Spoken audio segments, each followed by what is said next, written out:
First witness is Dr. Anthony Levatino. Dr. Levatino is a board-certified obstetrician gynecologist.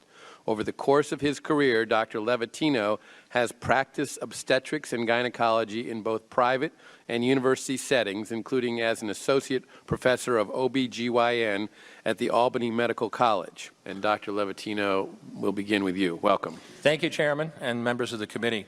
I only have 5 minutes, so I'm going to get right to it. Second trimester D&E abortions performed between roughly 14 and 24 weeks of gestation. Your patient today is 17 years old. She's 22 weeks pregnant. Her baby is the length of your hand plus a couple of inches. And she's been feeling her baby kick for the last several weeks, but she's asleep on an operating room table. You walk into that operating room scrubbed and gowned, and after removing laminaria, you introduce a suction catheter into the uterus. This is a 14 French suction catheter. If she were 12 weeks pregnant or less, basically the width of your hand or smaller, you could basically do the entire procedure with this. But babies this big don't fit through catheters this size.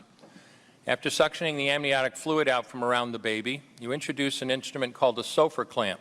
It's about 13 inches long. It's made of stainless steel.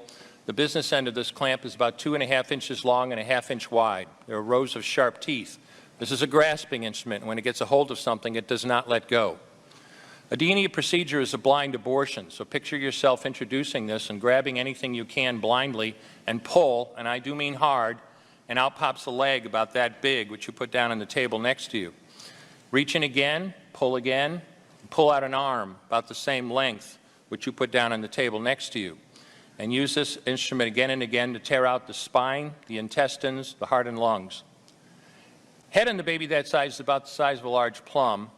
Can't see it, but you pretty good idea you've got it if you've got your instrument around something and your fingers are spread about as far as they go.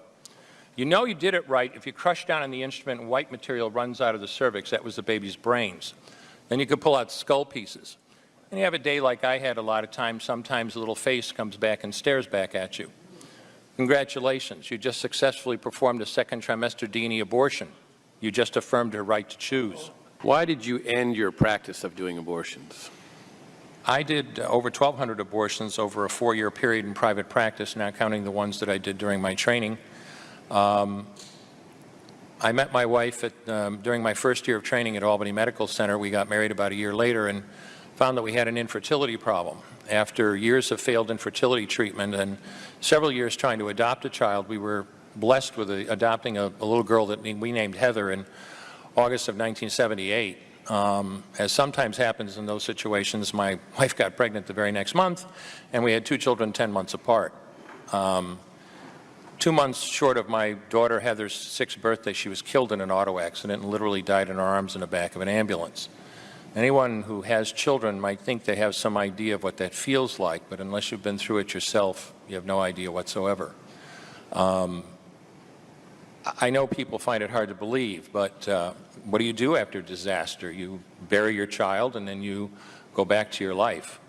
And I don't remember exactly how long it was after my daughter died that I showed up at Albany Medical Center OR number 9 to perform my first second trimester D&E abortion. I wasn't thinking of it as anything special. This was routine to me. But I reached in, literally pulled out an arm or leg and got sick. You know, earlier on I described stacking up body parts on the side of the table. It's not to, gross people out, to use a simple term. When you do an abortion, you need to keep inventory. You have to make sure you get 2 arms and 2 legs and all the pieces. If you don't, your patient's going to come back infected, bleeding, or dead. So I soldiered on and finished that abortion. And I know it sounds, as I said, hard for people to believe, but I'm telling you straight up my experience.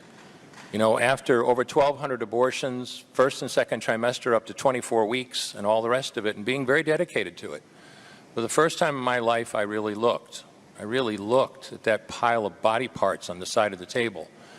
And I didn't see her wonderful right to choose, and I didn't see all the money I just made. All I could see was somebody's son or daughter. And I stopped doing late-term abortions after that, and several months later stopped doing all abortions.